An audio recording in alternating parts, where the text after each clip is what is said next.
Mungkin ngambek karena jarang dimainkan oleh Gitu ya. Ko Hee-jin gitu. Daripada mungkin di Respak hanya menjadi patung kan, yang namanya seorang pemain olahragawan itu kan ingin berkembang tentunya ya, ingin maju. Kalau jarang dimainkan, hanya latihan terus. Kita akan menyaksikan pertandingan seorang Megawati Respak melawan GS Caltech. Kalau tidak berhati-hati, tapi biasanya Respak itu kalau di awal kalah dulu sih. Dulu ya, nggak apa-apa. Di awal kalah, nanti di akhir-akhir jadi juara, Mbak. Amin. Para anggota Respak ini tidak efektifnya, saya merasa melihat ini kurang pemerataan bola, sehingga mainnya itu monoton dan mudah diblok oleh lawan, gitu. Tapi kalau ada fase-fase tertentu Respak ini bermain apik, bolanya. Halo pemirsa, kembali lagi bersama Anti Gosip TV. Kita akan ngerumpi lagi seputar Liga Voli Korea yang akan segera diselenggarakan pada tanggal 20 Oktober 2024. Nah, untuk pertandingan pertama, Respak akan berjumpa kembali dengan GS Caltech. Kira-kira Respak bisakah memenangkan pertandingan tersebut? Silahkan tulis pendapat kalian di kolom komentar. Ketemu Mbak Silva lagi nih, gimana ini? Ini sudah dicatat oleh dunia. Kemarin seorang Silva ini pemain handal yang memiliki skor tertinggi pada saat Kovo Cup 2024 kemarin ya. Ini pernah kena spek keras dari Mbak Megawati. Ini sampai mengenai wajahnya gitu ya. Nah, kalau Respak ini tidak berhati-hati, bisa saja nanti kalah pada saat melawan GS Caltech. Apalagi kan ini kawan duet dari Silva ini kan sangat luar biasa sekali. Ya, ini Mbak Bule ini ya. Ya, betul sekali. Kemarin aja kan Respak hampir aja kalah. Ya. Nah, ini tidak sangka-sangka bahwa pemain bayangannya ini dari Respak yang biasanya mainnya itu sangat ya tidak baik ya, apalagi saat melawan Aran Mare aja kalah kan. Sehingga bisa menyelamatkan Respak ini tidak kalah dengan GS Caltech, yang mengakibatkan Megawati Respak ini bisa masuk ke babak semifinal. Karena GS Caltech ini bukanlah lawan yang bisa diremehkan ya. Karena ini kalau Respak dengan GS Caltech ini saya rasa ini seimbang ya. Imbang sekali permainannya. Dan skornya pun pasti tipis gitu. Nah, kabar mengejutkan dari Respak ini ada salah satu pemain yang mengundurkan diri, yaitu Kang Dayon. Kira-kira apa yang menjadi penyebab beliau ini sampai mengundurkan diri menjelang V-League akan segera dimulai? Tulis pendapat kalian di kolom komentar. Menurut gimana? Saya mendengar juga dikutip dari YouTube-nya Fans Korea ya, bahwa Mas Dayon ini keluar dengan secara terhormat. Kang Dayon, Mbak. Oh, Kang Dayon. Lah iya, kalau bahasa Jawa kan Mas Dayon gitu kan. Mungkin ngambek karena jarang dimainkan oleh Ko Hee-jin gitu. Daripada mungkin di Respak hanya menjadi patung kan, yang namanya seorang pemain olahragawan itu kan ingin berkembang tentunya ya, ingin maju. Kalau jarang dimainkan, hanya latihan terus. Seumpama nih pemain tinju, cuma latihan terus nggak pernah diajak tinju ya, nggak puas tentunya ya.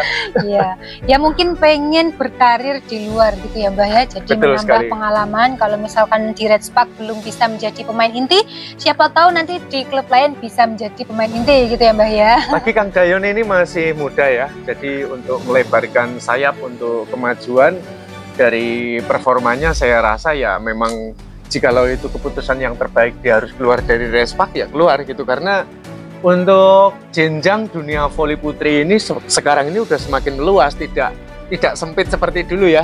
Banyak gelanggang pertandingan digelar di mana-mana. Ya, siapa tahu nanti bisa berkarir di internasional juga ya Mbak ya, kalau misalkan di lokal belum bisa gitu.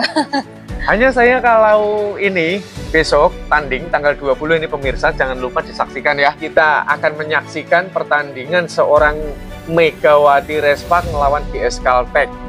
Kalau tidak berhati-hati, tapi biasanya Respak itu kalau di awal kalah dulu sih. Dulu ya, nggak apa-apa. Di awal kalah, nanti di akhir-akhir jadi juara, Mbak. Amin. Seperti Mbak Mega di Jakarta Pin dulu kan, awal-awalnya sempat tertinggal, akhirnya juara juga kan. Saya mengamati kalau keefektifan dari pemain Respak ini yang selalu membuat kalah itu, yang pertama, ketika sudah di tahapan aman, Ko Hee-jin itu tidak memainkan pemain-pemain intinya ya, seperti kayak kemarin melawan Aran Mare ya.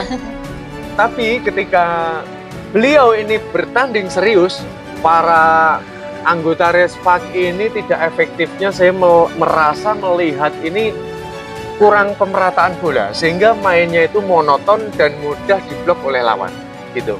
Tapi kalau ada fase-fase tertentu Respak ini bermain apik, bolanya itu merata. Kalau kemarin kan bola banyak diberikan pada Vanja Bukilik.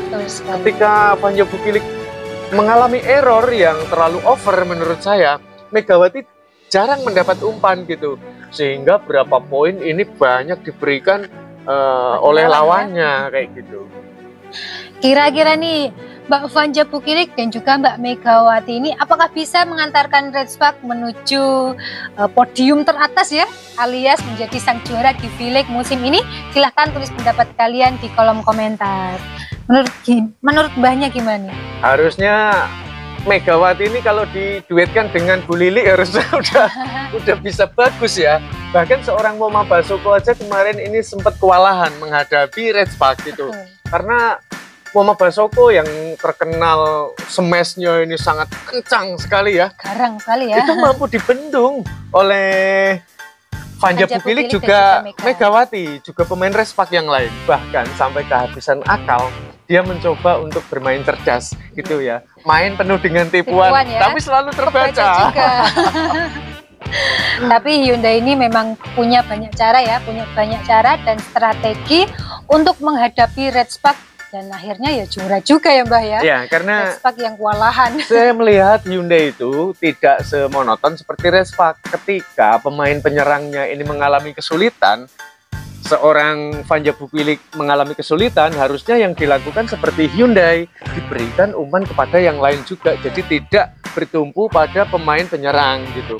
Seperti Moma Basoko kemarin sudah kesulitan, diberikan bola-bola terhadap pemain yang lain seperti middle blocker juga pemain yang lain, sehingga tim Respak ini juga kewalahan menghadapi karena serangan dari Hyundai ini bervariasi, sulit untuk diterka gitu kan. Iya, jadi ya sudahlah, nggak apa-apa, itu sebagai pembelajaran. Semoga nanti ketika berhadapan lagi dengan Hyundai, Respak ini bisa memenangkan gitu ya Mbak ya. Itu yang menjadi harapan kita semua tentunya ya. Karena ya saya menyukai voli putri ini karena seorang Megawati ini berada di Korea sana. Nah makanya saya itu, ya mungkin pemirsa merasakan hal yang sama ya, mencintai voli putri karena adanya Megawati gitu ya. Iya. Kalau Mbak gimana? Iya, kalau ada Mbak Mega mungkin saya nggak kenal tuh yang namanya tim Respak, Hyundai, Caltech itu nggak tahu saya. Nah gitu ya pemirsa ya, ternyata kita seperjalanan gitu. Oke, terima kasih buat teman-teman yang sudah mengikuti ngerumpi kita pada kali ini. Kita jumpa lagi pada momen berikutnya. Bye-bye.